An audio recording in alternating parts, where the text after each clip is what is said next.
In 1967, I was a primary school child. I remember the anxiety of the entire Jewish community here in South Africa and around the world, and particularly the thick air that was enveloping our home, the fear and anxiety for our brothers and sisters in Israel, as the enemies of Israel were determined to throw the Jewish people into the sea.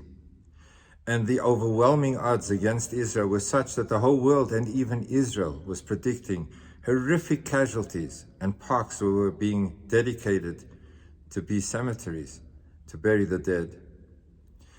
I remember my parents buying this huge radio, and I climbed up onto the roof of our home to set up an aerial so that we would be able to listen to the BBC and to Kol Yisrael, the voice of Israel in English, on the hour, and we'd listen from a few minutes before we'd hear the strains of Hatikva, which would identify the fact that we were on the right place, the right station, to catch the news on the hour.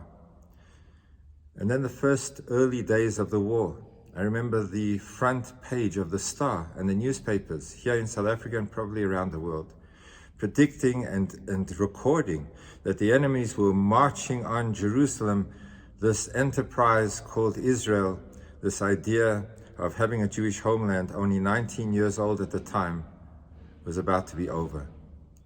And then suddenly we heard that it was not so, that in fact the tide of the war turned completely, and there were these mounds of boots left in the Sinai desert by the escaping and retreating forces of the enemy. And finally the day came where the soldiers of Israel were able to enter into the old city of Jerusalem, something they didn't even anticipate. And they were able to broaden the boundaries of Israel to such an extent that Jerusalem, which had been off bounds to any Jew for the last 19 years, when Jerusalem was separated and divided, suddenly now stood in front of the Western Wall, the Wailing Wall. Thousands of years, this had been the place that was part of our prayers again and again. Bring us back to Yerushalayim. Let us remember Yerushalayim. The next year, the Shana Haba Yerushalayim. Jerusalem is part of our identity. This is our DNA. Yerushalayim is so attached to the Jewish people for 3,000 years, from the time of King David.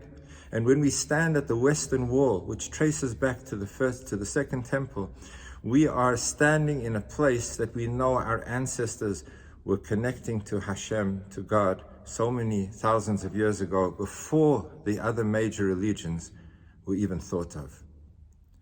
And here we were coming home, back to the stones, the very stones of Yerushalayim. It was Chief Rabbi Cook who once said, Yesh avanim shem avanim, there are stones that are stones. V'yesh levavot shem levavot, and there are hearts that are hearts. And yet, yesh levavot shehem avanim, there are hearts that are like stone. But then there are stones, yesh avanim, shehem levavot. There are stones that are hearts, stones that represent the emotional connection and tie of our people Israel. The day in which Yerushalayim was reunified, this date, today, the 28th day of Iyar, was a time in which suddenly not only Jews were able to come home to pray at the holiest place of the Jewish people, but it was open to all religions and all people. And for the first time, anybody who wants to pray in Jerusalem is allowed to pray. It was not a situation of isolating those who were not allowed to come and pray and practice the religion that is of their choice. So Yom Yerushalayim to me is something very personal. I remember the transformation of this fear and anxiety into the great joy that continued thereafter. Hashem did a miracle. And as a result of that miracle, so many Jewish people started to return, coming back to their roots, coming back to their homeland, and coming back to the traditions of the Torah. May we utilize this day of Yom Yerushalayim, a time of the reunification of Jerusalem, to be a time in which we reunite as a people, that we find the common ground, that we recognize the heartbeat and soul of our people, Yerushalayim.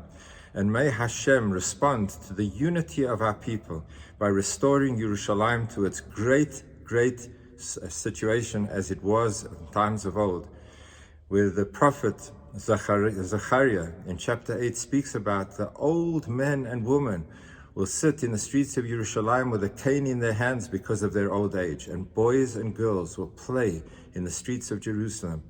This message is written on a plaque in a park in the old city, where I love to sit and close my eyes and think of what Zechariah was thinking about then, and hearing the sounds of children on the jungle gym in the old city of Yerushalayim once again.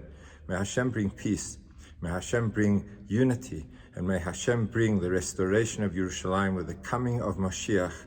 May the Messiah come and redeem our people a moment sooner. Have a beautiful Yom Yerushalayim, the day of the reunification of Jerusalem, and a beautiful Shabbos.